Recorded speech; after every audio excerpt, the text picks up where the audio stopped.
Okay, so yesterday I made a video about politics, and I decided, like a genius, to post it to 4chan, politically incorrect page of 4chan. And of course, immediately I was called a faggot, and then I was called a faggot about 6 more times, and retarded, and a couple other things. But I also managed to get 4 new subscribers, and so I call it a win overall. Anyway, today is a video for those people who just subscribed from 4chan, I assume. So quick story. Last time I was at this many subscribers, I made a couple videos about racism and race, and I lost 10% of my subscribers, and now I'm finally back up to this point. I'm going to make another video about race, partially to make an argument that I had made. I made about 5 videos. I took down 2 of them.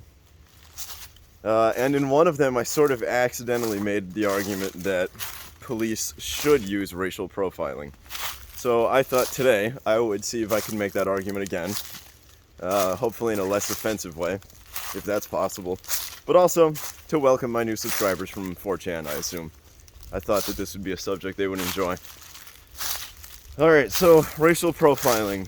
That's when police use somebody's race as information for whether they should be pulled over or, whatever police do, interrogated or stopped on the street or whatever.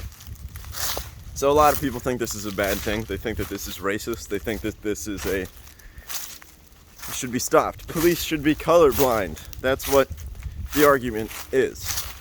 And I actually think that that is unreasonable. And I'm going to try to explain why. Like I said, last time I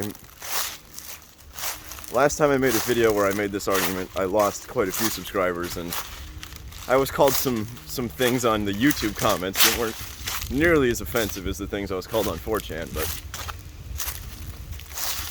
here we go. So,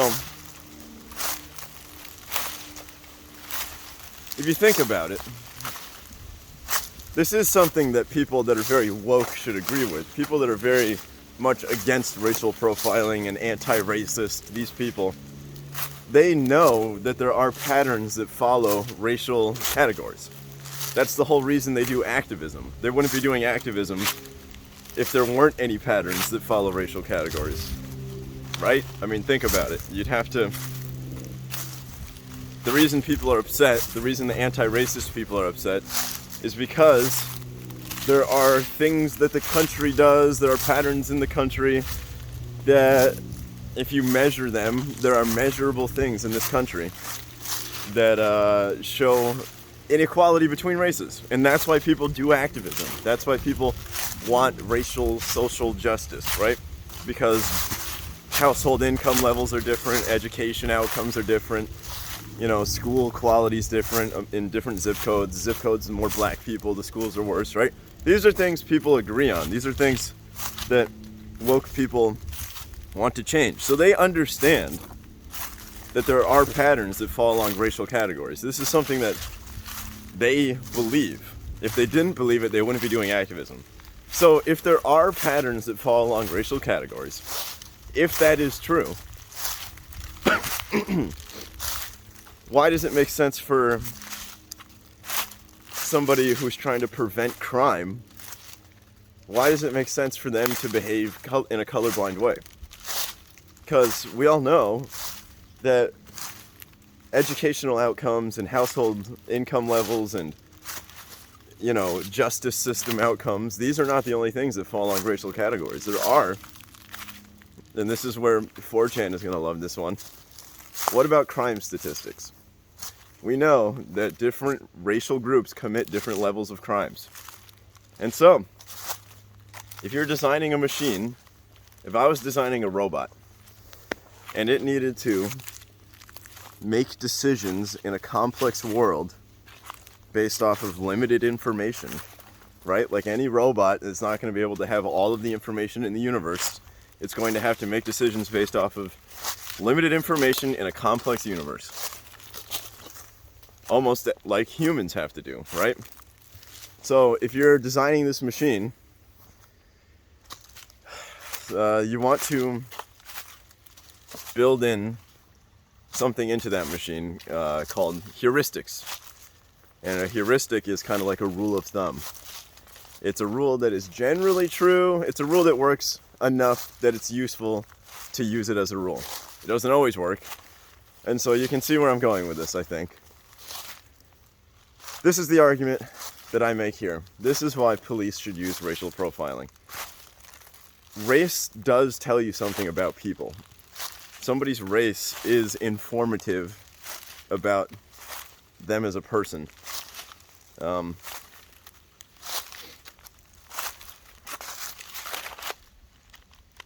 Otherwise, people wouldn't be doing activism. Think about it. If people's race were not informative at all as to their backgrounds, if somebody's race did not tell you anything about where they came from or how their life was, then people wouldn't need to do activism to change anything. Then the world would be fine, right? We would already be living in a colorblind society. But this is what's funny, is that the argument that you would make for why we need social justice, racial reform, is exactly the same argument you would make for why police need to not be colorblind and they need to use racial profiling. And obviously, it's like when you see somebody, it's not like race is the only thing you see. You're gonna see like how are they dressed, how are they acting, what mannerisms do they have? That's probably a better indicator. It's not like you just see.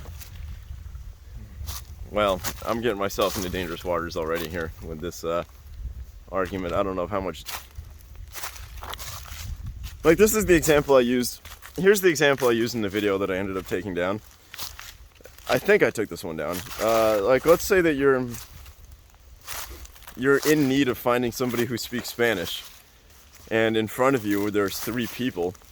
One of them's Asian, one of them's black, one of them's Mexican,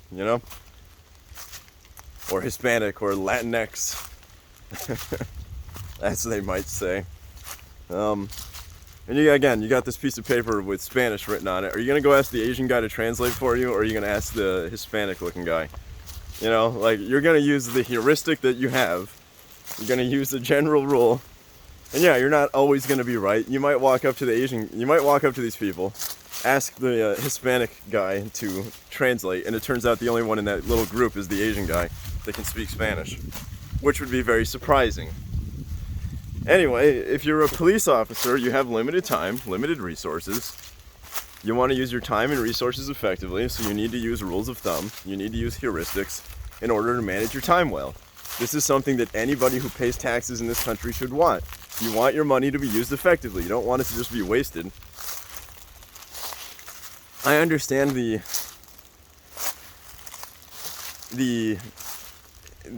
idea of being colorblind. I get the desire behind it. You want fairness and equality. But I want my police to behave effectively. That's what I want. I want my money to be used effectively. I want the machines of the government. The police are technically supposed to be the cogs of the machine of the justice system. And I want them to not waste money. So I want them to use all the information available to them to make decisions.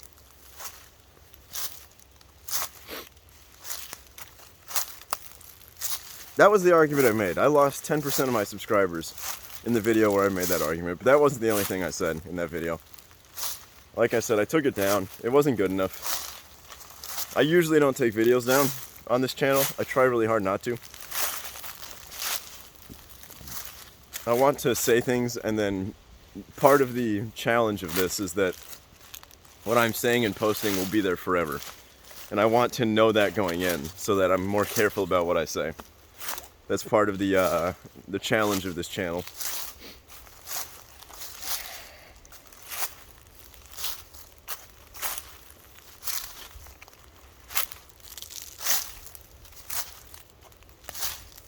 I don't even know what exactly racial profiling is. I don't know if that literally means that they are just seeing a black person and being like, haha, we're pulling this one over. Like, I don't know if that's... I know that there was a whole debate over it some number of years ago in New York, especially, something about racial profiling, police, blah blah blah.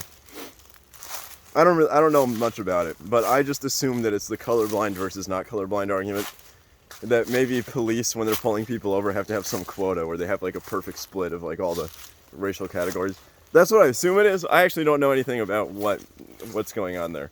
I just know the arguments that people make on one side and the other, usually. And I think that they're kind of stupid. So, like, how do people simultaneously believe that there are racial inequality? There is racial inequality, but also your race doesn't mean anything, right? You can't have both of those things.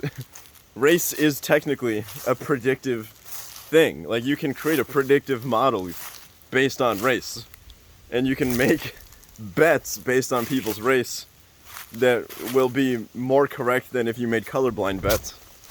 Like, the racial predictive model will be more accurate than the colorblind model, statistically speaking. I think what gets people in trouble is just because you end up having to talk about crime statistics. And anytime you talk about race and crime statistics in the same sentence, you're just automatically a white supremacist. So, you're just automatically a Nazi. Nothing you can do about it. I'm just dog whistling, technically, right? If I'm talking to 4chan, if I made a post to 4chan, I must be a white supremacist. That's what people think, right? Isn't that the argument?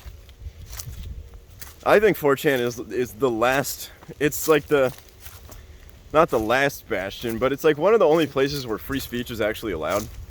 You can't talk about stuff on Reddit anymore. You can't talk about anything.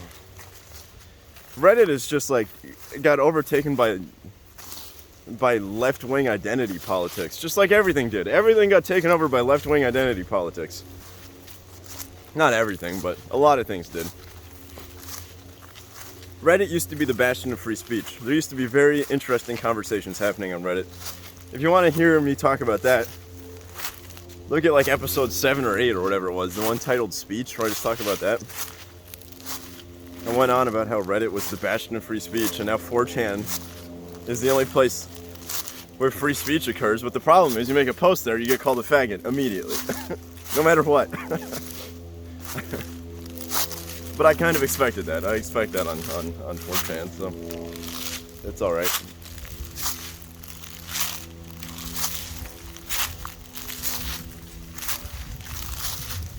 How far am I in? 12 minutes? All right. I did want to say some stuff about anonymity. I think one of the problems on 4chan, well, see, part of the reason that I'm making the channel this way is I'm putting my identity on it. Like, this is Matt Denny. This is what I look like. If you meet me in real life, this is my name, this is my face, you know, I'm a real person. I'm not anonymously posting. I'm stating dangerous opinions, or at least maybe non-mainstream opinions, with my face attached to it, which I know is somewhat risky if I want to go get employed or something. But I'm doing it to demonstrate my honest authenticity. You know, these are things I really mean, at least at the time of saying them. I'm trying to say what I believe. And on websites where everybody's anonymous, you can just call people whatever name you want. You can just say things with no consequence. On 4chan, generally people will just say the most controversial thing just because it's controversial, right? Anytime you talk about race, you're gonna get well, see, I think I can get away with saying faggot on YouTube. I don't know. Is this video gonna get taken down for saying that? I know I can't say the N-word. That will get taken down. Not that I would. But, wow. Okay, yeah. I just think that the anonymity is something that is good in some cases and bad in some cases. We need websites where being anonymous isn't allowed at all. We really need that. We need some kind of identity verification system set up, some sort of decentralized blockchain-based identity verification. But that's another video. Okay, happy Friday. I'm done. Bye.